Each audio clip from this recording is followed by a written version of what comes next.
Hello and welcome to Something Z, and this is the second video of the channel. I know this video is going to sound like a terrible fan fiction, and I'm sorry for it. But like last time, I'd love to hear feedback, and to learn how to be better next. So, we start off this what if with a young 6-year-old Izuku Midoriya, sleeping in his bed when he starts to open a small portal, just enough for him to fit in right above him and below him.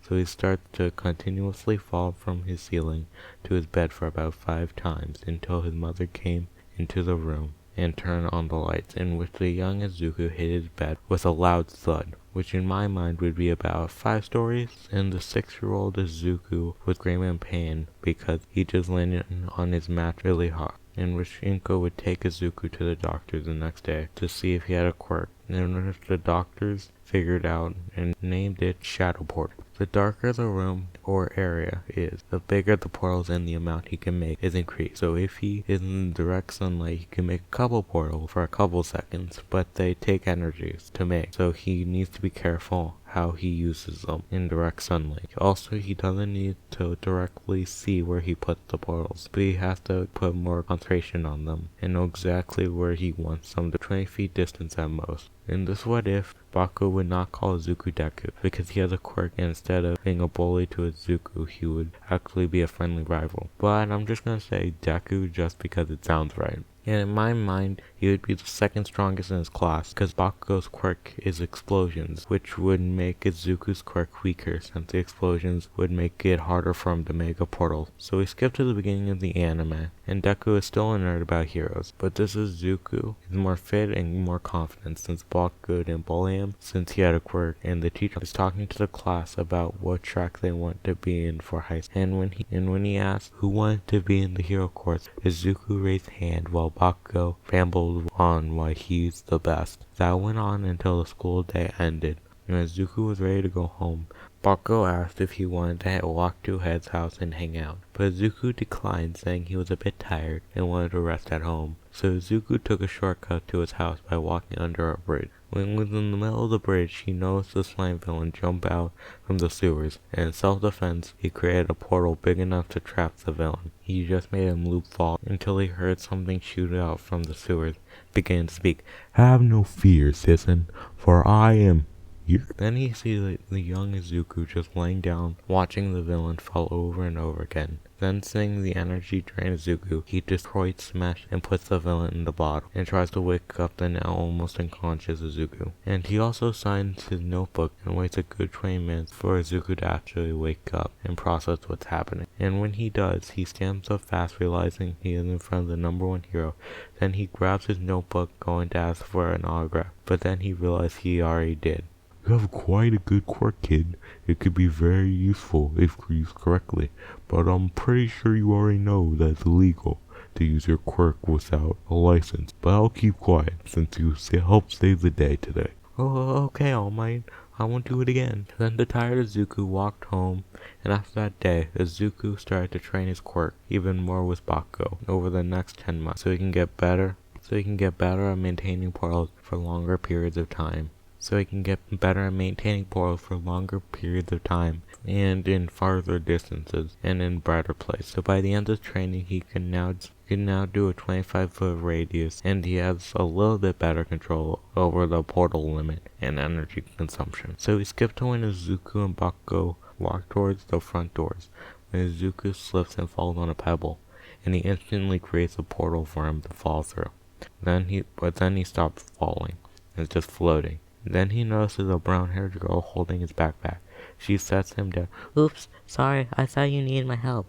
"No, it's fine. As long as my face isn't in pain on the ground, I'm good. Well, hope to see you in the exams, hopefully." Then Bakugo and Izuku went to the entrance exam room. President Mike explains the rules of the exam. When Ito raised his hand asking about the 0-pointer, Izuku and Bakugo nodded to each other because they both knew they wanted to test their strengths against the robot. So Izuku took the written exams, and he's at his testing site getting ready to begin the practical exams. Then he hears President Mike. "Okay, ready? On 3, 2, 1, go." Then Midoriya puts 2 portals around him and falls for a bit, then launches himself and kicks a nearby 1-pointer. Instantly, he goes back to a nearby alleyway and does the same thing and repeats that process till he has 49 points. Then they released a 0-pointer, with 5 minutes left on the clock. The drained Izuku trying to go to the darkest area he can, then hears a girl scream in pain. Then he sees the brown-haired girl, and when he sees her under the rubble,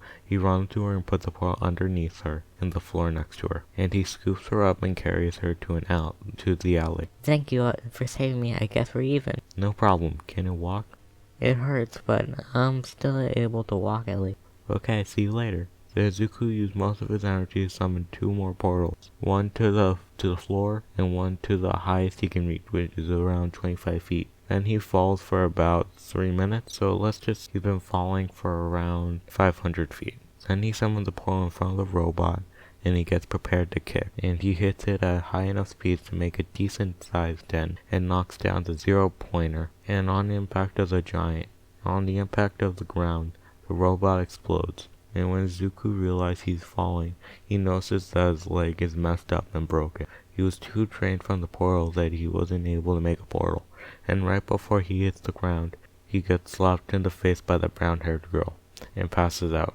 And in his sleep, Recovery Girl healed up his leg to the point where the whole thing's bruised, but not a bloody broken mess. And he woke up around 3 hours later, and he was told to go home. And Bakugo waited for Izuku to wake up to go home. While waiting for the results, Izuku and Bakugo hanged out, trained their bodies and their quirks a bit more, to distract from worrying about the results of the exam. When Izuku got the letter, he called Bakugo to open them at the same time. Sorry Izuku, I already did. Just open yours and tell me what you got. Then Izuku ripped open the letter. I am here as a protection. Oh man, I thought this was from UA. Izuku squealed. I'm now a teacher that will be in your class this year. Here are your results, Izuku Midoriya. You passed the written exam, and during the practical you got 49 feeling points. But feeling points were not the only thing we were looking for. Izuku Midoriya, 28 rescue points. You are tied for first place with other contestant Katsuki Bakugo. Welcome Izuku Midoriya to UA High. Izuku shocks runs out of his room and hugged his mom. I made it to a UA. Then they celebrated until 11 p.m. and then he decided to call it Bakugo. Took you long enough, it's already 11 o'clock. Why didn't you tell me I got tied for first place with you? Because I wanted to keep it a surprise, dang it. Anyways, next time I'll leave your butt in the dust and beat you twofold. That's a lot of talk for someone I'm tied with.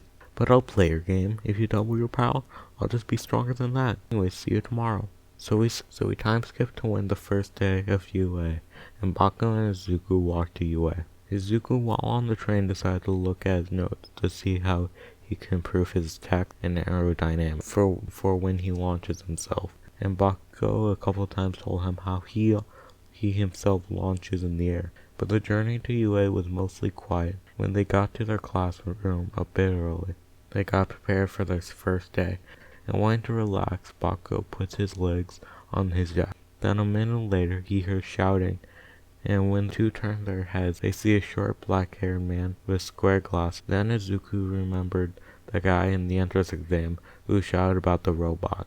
What are you doing to your desk? Don't you know how disrespectful it is to this high school and to our upperclassmen when you put your feet on the desk? Wow, you really have a stick up your butt. Where are you from anyways? Why? Oh, so you must think you're better than me. Well, I'll just kick your butt. You're threatening me? A fellow classmate? Are you sure you're in the right place? What the heck are you saying to me, glasses? Izuku, bored of hearing Bakugo talking to the other person and shouting at him, and looking around the classroom, he sees a familiar-looking person with short brown hair. And that is it for the What If.